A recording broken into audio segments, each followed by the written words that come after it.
Delhi MCD में पिछले 3 बार से बीजेपी काबिज है। उसने 2 इलाकों की बिल्कुल अनदेखी की है। एक मुस्लिम बहुल बस्तियां और दलित बहुल बस्तियां, वहाँ पे उन्होंने अपनी सिविक एम्यूनिटीज़ का बिल्कुल अभाव है।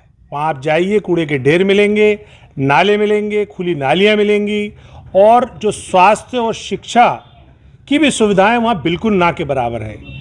इसी तरीके से आम आदमी पार्टी जो अपना पीठ थपथपाती है कि हमने स्वास्थ्य पे बहुत काम किया है, तो उसने स्वास्थ्य की सेवाएं भी, ख़ासतौर से मोहल्ला क्लिनिक, पौष दिल्ली में तो जहां उसने 5 बनाई 10 बनाई, उसके मुकाबले में जो अनथराइज एरिया है जहां पे ज़्यादा बीमारी है वहां पे 1 बनाई या 2 बनाई।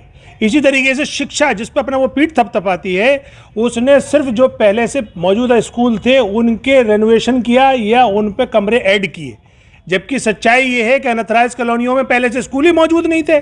जब स्कूल ही मौजूद नहीं थे तो वो स्कूल का, उनकी जो शिक्षा नीति का कोई फ़ायदा नहीं हुआ। हमने कहा भी अरविंद केजरीवाल को कि आप अनथराइज एरियो में मुस्लिम और दलित बहुल बस्तियों में स्कूल बनाइए। उन्होंने हमसे वादा करा हम बनाएंगे। उन्होंने दिल्ली वक्फ बोर्ड को कहा भी कि 250 स्कूल वो मुस्लिम इलाकों में बनाएंगे और दलित इलाकों में बनाएंगे।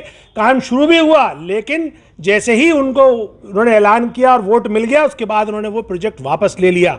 तो सवाल अब ये है कि अरविंद केजरीवाल जिन वादों से सत्ता में आए थे, उन्होंने ये कहा था कि हम सांप्रदायिकता जो है भ्रष्टाचार से ही बड़ा मुद्दा है। आज वो हिंदुत्व के बड़े खिलाड़ी बन गए। यानी जब जब मुसलमानों पे कोई तकलीफ आई, चाहे वो कोविड आया हो, तब उन्होंने जमातियों पे कोविड का इल्ज़ाम लगाकर जमातियों को जिम्मेदार ठहराया और उसके नतीजे में जमाती पूरे हिंदुस्तान में टारगेट हुए।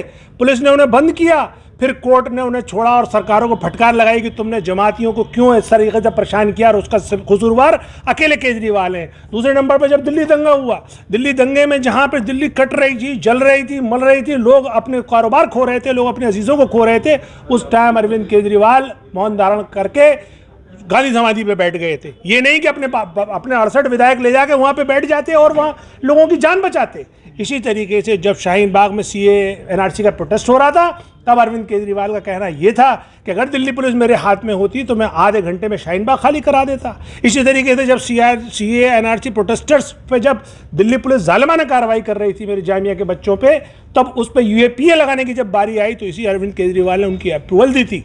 और उससे भी बड़ी बात आप ये देखें, जब भारतीय जनता पार्टी जब जहांगीरपुरी में इनके मुसलमानों के घरों पर बुलडोजर चला रही थी, तब आम आदमी पार्टी उसके साथ जाके खड़ी हो गई और उसने कहा कि ये बांग्लादेशी और रोहिंग्या हैं। उससे पहले वो लोग उनको वोट दे रहे थे।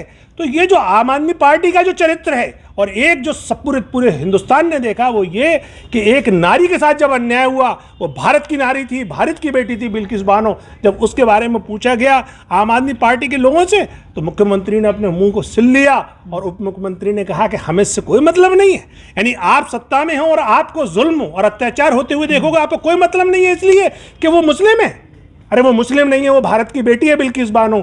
तो सवाल अब ये है कि अरविंद केजरीवाल को दिल्ली में भी जवाब देना पड़ेगा, गुजरात में भी जवाब देना पड़ेगा कि तुम जो कह कर आए थे कि हम साफ सुथरी राजनीति करेंगे, लेकिन अब तुम क्या कर रहे हो? अब तुम सांप्रदायिक हो गए, अब तुम भ्रष्टाचारी हो गए। और भ्रष्टाचार के भी नाम पर जब एक उनके दलित मंत्री ने बाबा साहब की प्रतिज्ञा पढ़ दी तो उसको मंत्रालय से हटा दिया, लेकिन दूसरी तरफ उनका मंत्री करप्शन के आरोप में जेल में बंद है इतने दिन से, उसको मंत्रालय से नहीं हटाया। एक उनके काउंसलर ने जब एक दिल्ली दंगों में उसका नाम आया तो ये कहा कि इसका नाम ताहिर हुसैन से डबल सजा दो, लेकिन मनीष सिसोदिया का नाम आ गया अब शराब घोटाले में, उनको तो मंत्रालय से नहीं हटाया। तो ये जो दोगली राजनीति है अरविंद केजरीवाल की, इसके खिलाफ है हम।